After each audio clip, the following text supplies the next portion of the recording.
He's looking for diamonds in the rough. With Lee Cowan, meet American picker Mike Wolfe. There are certain people who seem almost mythological, figures so perfectly suited to their calling that you can't imagine them doing anything else. Mike Wolfe is one of those people. Long before television cameras followed him down dusty back roads and into cobweb-filled barns, he was already doing exactly what you see on screen, digging through forgotten places, rescuing objects that time had buried, and finding meaning in things most people would walk right past without a second glance. American Pickers didn't create Mike Wolfe. It simply introduced him to the rest of the world. But the world of television is rarely as simple as it looks from your living room couch. Behind the warm nostalgia, the rusty bicycles, the crumbling barns, and the handshake deals, there is a far more complicated story unfolding. A story marked by the collapse of a decades-long friendship, a divorce that cost him nearly $6 million, health battles, public controversies, a mysterious store closure, and serious questions about whether the show itself is even entirely real. The Mike Wolfe that millions of fans believe they know, the cheerful, passionate picker with a heart for history, has lived a life considerably more turbulent than any television episode has ever revealed. So today, we are going to pull back the curtain entirely. This is the full, unfiltered truth about what really happened to Mike Wolfe from American Pickers. To understand Mike Wolfe, you have to go back to the beginning, not to the television debut, not to the antique shop, but to a scrappy kid growing up in Bettendorf, Iowa, being raised by a single mother named Rita who worked hard to keep the family afloat. Money was tight. Luxuries were rare. But young Mike had something that no amount of money could buy, an eye for value in unexpected places and a restless, curious mind that refused to see the world the way everyone else did. The legend of Mike Wolfe as a picker actually begins when he was just 6 years old. To avoid bullies on his walk to school, he began taking alternate routes through alleys and backyards, the kinds of routes that took him past other people's discarded belongings. One morning, he spotted a banana seat bicycle lying abandoned in the weeds behind a neighbor's house. Instead of walking past it, he stopped, pulled it out, cleaned it up, pumped the tires back to life, and sold it for $5. That single transaction, that first small discovery, lit a fire inside him that would never go out. As he grew older, what started as a practical detour became a full-blown obsession.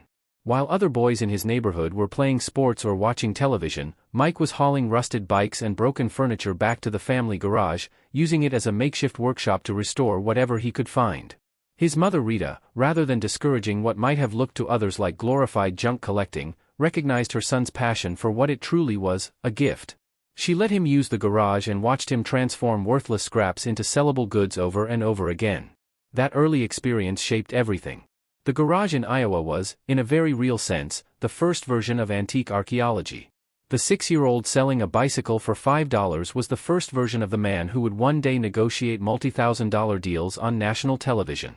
But the road between that moment and the History Channel was long, winding, and filled with far more uncertainty than any edited television episode would ever suggest. Before the cameras, before the fame, before the Nashville storefront and the merchandise lines, Mike Wolfe spent decades doing the unglamorous work that most people never see. He traveled back roads, knocked on strangers' doors, talked his way into old barns, crawled through dusty attics, and developed a network of contacts across rural America, all without any guarantee that it would ever amount to more than a modest living. By the year 2000, he had accumulated enough experience, inventory, and confidence to take a serious step. He opened Antique Archaeology in LeClaire, Iowa, a physical home for his passion. The shop, tucked into a small Mississippi River town, quickly became something more than just a retail space. It was a reflection of his philosophy, that forgotten objects deserved to be found, that history was hiding in plain sight, and that the right person with the right eye could connect the past to the present. But even with a thriving shop, Wolfe had bigger ambitions. He had been filming his picking adventures for years, building a personal archive of discoveries and human stories that he believed could translate into something powerful on television. He wasn't just pitching a show about antiques. He was pitching a philosophy, a way of looking at the world. His pitch materials were genuine, raw, and deeply personal. And they were rejected, repeatedly, for 5 straight years. 5 years is a long time to keep believing in something that the industry keeps telling you isn't worth their investment. Most people would have abandoned the idea after the first year, maybe the second. Mike Wolfe kept going. And in 2009, that persistence finally found its reward when the History Channel saw what he had been trying to show them all along. Within months of that green light, American Pickers was in production. On January 18, 2010, the show premiered and drew over 3 million viewers, making it the most successful debut the History Channel had seen since Ice Road Truckers. Within weeks, that number was climbing toward 4 million. Overnight, Mike Wolfe became a household name. No conversation about American Pickers is complete without talking about Frank Fritz. The two men had known each other since middle school, bonded by a shared love of old things and a shared understanding of what it meant to grow up without a father in the picture.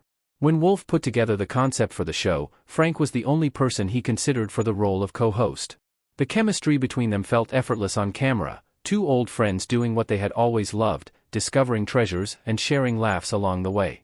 Audiences loved them together. For over a decade, they traveled tens of thousands of miles together, filmed hundreds of episodes, and built the kind of on-screen partnership that most television producers can only dream about. Their friendship seemed unbreakable, the kind forged over decades, through shared experiences that go far deeper than professional obligation. But behind the scenes, that friendship was quietly deteriorating in ways that the cameras never captured. The first visible sign that something was wrong came in 2020 when Frank simply stopped appearing on the show. No announcement was made. No explanation was given. Fans waited, hoping he would return after what they assumed was a temporary absence. But the months passed and Frank never came back. In July 2021, Wolfe posted a message on Instagram acknowledging that Frank had officially departed from American Pickers. His words were measured and diplomatic. He wished Frank well and called their journey one filled with both highs and lows. Frank Fritz, however, was far less diplomatic about it. In subsequent interviews, he made clear that he felt Mike's public statement was dishonest, and he pulled no punches in describing what he believed had actually happened. He revealed that the two men had not spoken in over 2 years, and that during that silence, Frank had undergone serious back surgery in 2020. In all that time, Mike Wolfe never once called to check on him. For Frank, that silence was a profound betrayal, the abandonment of a friendship he thought was real. Frank also spoke openly about what he saw as a fundamental power imbalance on the show. He felt that as the years passed, American Pickers had become increasingly about Mike, that Frank had been reduced to a supporting character in a story that was supposed to belong to both of them equally. He described their dynamic using a blunt musical metaphor: Mike was the frontman, and Frank was just playing backup. And while that imbalance alone might have been something he could live with, the silence during his recovery made it impossible to ignore any longer. Further complicating matters were Frank's significant health struggles. He had battled Crohn's disease for many years, a painful, debilitating condition that had worn on him physically and emotionally. His back surgery in 2020 led to a serious addiction to prescription painkillers, and the network reportedly had strict protocols around substance use. When Frank allegedly failed mandatory drug screenings, the decision to keep him off camera became even more entrenched. Frank, for his part, maintained firmly that he had not chosen to leave, that he had been pushed out. The feud played out publicly, raw and uncomfortable to witness. By mid-2021, the History Channel confirmed that Frank Fritz would not be returning to the show. Fans who had watched him and Mike travel together for more than 300 episodes were genuinely heartbroken. Petitions circulated online demanding his reinstatement. Many viewers simply felt that without Frank, the show had lost something essential, a warmth and authenticity that couldn't be replaced or replicated. Then came July 2022, when Frank suffered a devastating stroke that left him partially paralyzed and bedridden. He would never fully recover. On September 30, 2024, Frank Fritz passed away at the age of 60. Despite the long estrangement and everything that had come between them, Mike Wolfe was reportedly present in Frank's final moments. The two had quietly reconnected in May of 2023, and when the end came, Mike was there, holding his hand. After Frank's passing, Wolfe posted a tribute on social media, calling him a dreamer who carried both sensitivity and humor in equal measure. It was a quietly moving tribute to a friendship that, for all its brokenness, had clearly never entirely died. As American Pickers grew in popularity, so did the scrutiny surrounding it. Loyal fans began noticing patterns that didn't quite add up, and the questions they raised have never been fully put to rest. Chief among them is the fundamental question that haunts virtually every reality television show: how much of what we are watching is actually real?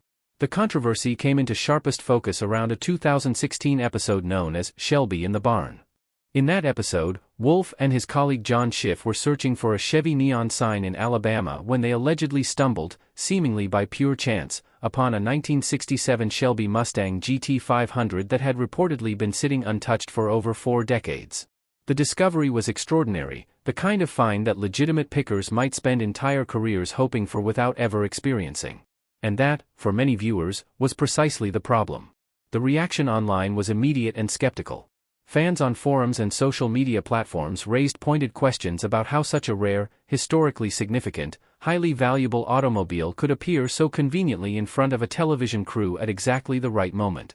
The consensus among skeptics was clear: production staff almost certainly scouted the location in advance and arranged the find to maximize dramatic impact. Even in the condition it was in, the Mustang carried an estimated value of around $75,000, with restoration costs potentially exceeding $100,000. The financial stakes only deepened the suspicion that the moment had been engineered rather than genuinely discovered. Defenders of the show argued that some degree of pre-scouting is standard practice in documentary-style television production, and that this doesn't necessarily make the show fraudulent. Others pushed back harder, saying that the entire premise of American Pickers rests on the authenticity of the discovery, that if the finds are pre-arranged, the show's foundational appeal is built on a deception. It remains one of the most debated episodes in the show's history, and no definitive explanation has ever been provided by production. Away from the cameras and the antique finds, Mike Wolfe's business dealings have attracted their own share of controversy. In 2022, antique archaeology became the subject of a Better Business Bureau complaint after a customer alleged that the store had backed out of a completed online sale, suggesting the shop had accepted a higher offer from another buyer after already confirming the original purchase. The store's official explanation was that a technical glitch in their website system had allowed two customers to purchase the same item within hours of each other on the same day, and that the second buyer had been refunded as a result of that system error. Some customers accepted this explanation. Others remained unconvinced, particularly given that complaints about the store's pricing had been simmering for some time. Critics pointed out that relatively ordinary vintage items, basic signage, branded apparel, collectibles of modest rarity, carried price tags that seemed inflated well beyond what the items could objectively justify. A simple vintage sign priced at $900. Branded socks at $18. For a shop that presents itself as a connection point between history and everyday people, the pricing struck some visitors as deeply at odds with that stated mission. But the most contentious controversy surrounding Wolfe has nothing to do with television or online retail. It has to do with what he has been doing in Columbia, Tennessee. Beginning in 2012, Wolfe began investing heavily in the small historic city, purchasing a prominent historic home for $700,000, then spending over $1 million restoring it. He bought additional properties, opened a 2-lanes vacation rental and a bike shop, and became involved in discussions around a proposed multi-million-dollar mixed-use development that some reports described as a 6-story condominium project valued at close to $100 million. For some Columbia residents, Wolfe's investment represented exactly the kind of engaged, historically sensitive revitalization their community needed. For others, it represented something far more troubling. Property values began rising in ways that put pressure on long-term residents. The architectural character of certain neighborhoods began shifting. People who had lived in Columbia for generations started asking whether they would eventually be priced out of the very community their families had built. The debate that has followed Wolfe's Columbia investment is one that plays out in small towns across America, the complicated, rarely comfortable conversation about where revitalization ends and gentrification begins. Mike Wolfe has positioned himself as a preservationist. His critics suggest he is, whatever his intentions, functioning as a disruptor. Behind the public controversies and professional challenges, Mike Wolfe has also carried significant personal weight. In 2012, he married Jody Faith, and for nearly a decade they built a life together, including raising their daughter Charlie. But those years also brought serious trials. In 2013, Jody was diagnosed with stage 2 non-Hodgkin's lymphoma. The diagnosis was devastating, and Wolfe was by her side through the years of treatment that followed. By 2020, she was declared cancer-free, a genuinely extraordinary outcome that, by any measure, should have been the beginning of a new and hopeful chapter. Instead, that same year, the couple separated. Their divorce was finalized in December 2021, with irreconcilable differences cited as the cause. The financial settlement was substantial. Jody received over $5.8 million in cash, along with properties in Tennessee and North Carolina, royalties from American Pickers, and monthly child support of $2,100. She was also granted primary custody of their daughter Charlie. To lose that much financially is significant by any standard, but the emotional weight of the divorce was arguably heavier. The two had faced cancer together, had fought for something real, and then watched it dissolve anyway. Those are the kinds of losses that don't fit neatly into any television narrative. Wolfe has remained a deeply committed and present father to Charlie, frequently sharing glimpses of their relationship on social media, a reminder that whatever else has changed in his life, that bond remains central to who he is. By late 2024, he had found a new relationship with Letitia Klein, and on November 6 of that year, he turned 60. The occasion prompted genuine reflection, not just from those around him, but from Wolfe himself. He spoke publicly about shifting his priorities, about valuing the small circle of people closest to him, about understanding that the relentless pursuit of the next great find, however thrilling, is not the whole of a meaningful life. He had spent decades on the road. 60 gave him reason to ask what the road had actually been for. In February 2025, Antique Archaeology's Nashville location closed suddenly. The official explanation was practical and unglamorous. A gas leak caused by construction work taking place nearby had made the building temporarily unsafe. The store's social media team posted an apology, promised updates, and assured fans that the situation was being addressed. No definitive reopening date was announced. For many fans, the closure triggered questions that went well beyond gas lines and construction crews. American Pickers had been experiencing declining viewership for several years. The Nashville store, housed inside Marathon Village, a beautifully restored piece of the city's industrial history, had been one of the most visited fan destinations associated with the show. Its sudden closure, however innocently explained, landed differently against a backdrop of a show whose cultural moment may be passing and a business landscape that has grown increasingly difficult for physical retail of any kind. Wolfe himself did not offer any extended commentary on the closure or on the show's future. American Pickers was confirmed to be returning to production in early 2025, with filming scheduled in South Carolina and an open invitation extended to local collectors and families with interesting stories to share. Whether that renewed energy translates into renewed viewership remains to be seen. The full story of Mike Wolfe is not the tidy, feel-good narrative that a one-hour television episode can contain. It is a story about genuine passion colliding with the complicated realities of fame, money, friendship, loss, and change. He started with nothing more than the ability to see value where others saw junk, and that ability, combined with relentless determination, built something remarkable. But fame has a way of testing everything it touches. It tested his friendship with Frank Fritz until that friendship broke, then quietly mended just in time for a final goodbye. It tested his marriage, his business, and his reputation. It invited public scrutiny of every decision he made, professional, personal, and civic. What emerges from all of it is a portrait of a deeply human figure. Complicated. Imperfect. Occasionally controversial. But also, genuinely, fundamentally, someone who cares about the things he says he cares about. The history.